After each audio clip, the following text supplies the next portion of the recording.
महाराज जी, दूसरों को सुखी रहने और सुखी करने के लिए क्या करें? भगवान का स्मरण करते हुए सब में भगवत भावना करो, इससे बड़ा सुख होगा।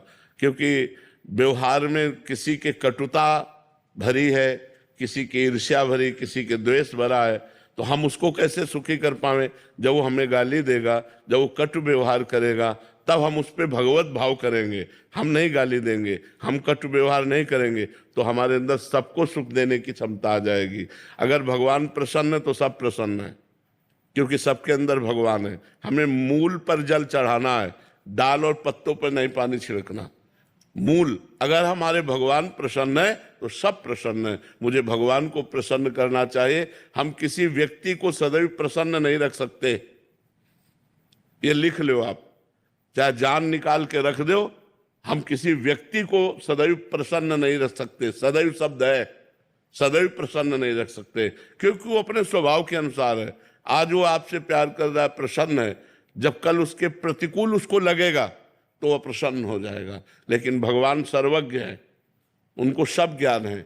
उनको प्रसन्न कर लो, सब प्रसन्न हो जाएंगे। मूल में पानी चढ़ा दिया तो डाल पत्ते फूल सब हरे हो जाएंगे। तो ये सब डाल पत्ते फूल है पूरा जगत, मूल सबका भगवान है। ऊर्ध्वमूल मधा शाखा मस्तोत्तम प्राहुरभ्यम, गीता जी में भगवान कहते हैं। तो भगवान श्री कृष्ण को, राम जी को प्रसन्न कर लो, सबको प्रसन्न हो गए, सबको प्रसन्न कर लिया। गुरुजी, हम तो सांसारिक जीवन में पति है, बच्चे हैं, इन-लॉज है, काफी लोग हैं परिवार में। तो अब सपोज कभी कुछ बोल दिए, गुस्सा कर दिए, तो क्या मैं सिर्फ राधा राधा राधा ही बोलती हूँ? बस कुछ रिएक्ट नहीं करूँ? बस बस बस नाम जप करते रहो और सब में भगवत भावना करो। पति में भी पावर भगवान है, पुत्र में भी पावर भगवान है। अगर भगवान ना हो तो पति पुत्र के शरीर में हलचल नहीं हो सकती। ये जो स्वर निकल रहा है ये ईश्वर का ही है। ये जो हलन डुलन हो रही है वो ईश्वर से ही हो रही है। सब में भगवान व्याप्त है। अगर हम उस भाव को देख ले तो सबको सुखी कर पाएंगे।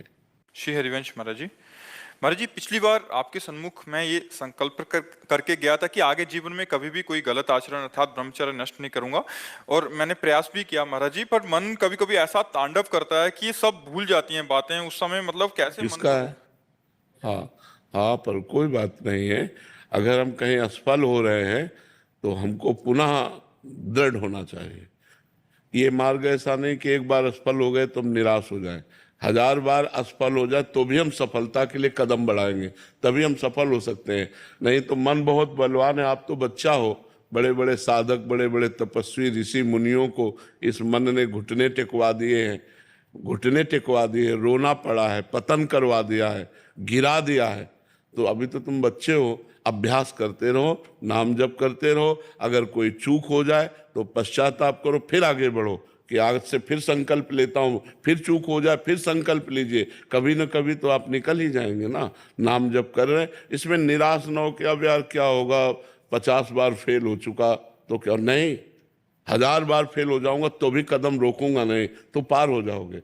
इसमें हारना नहीं है।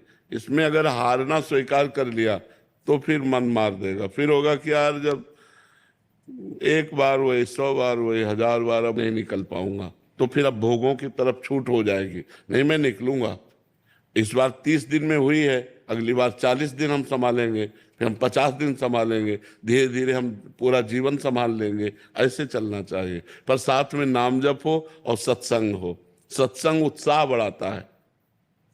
जब हम परास्त होते हैं और संतों की वाणी सुनते हैं तो हमको एक नई ऊर्जा मिलती है, हमें चलने का उत्साह मिलता है। अगर सत्संग सुनते रहे और नाम जप करते हैं तो हम हर दोष पर विजय प्राप्त कर लेंगे।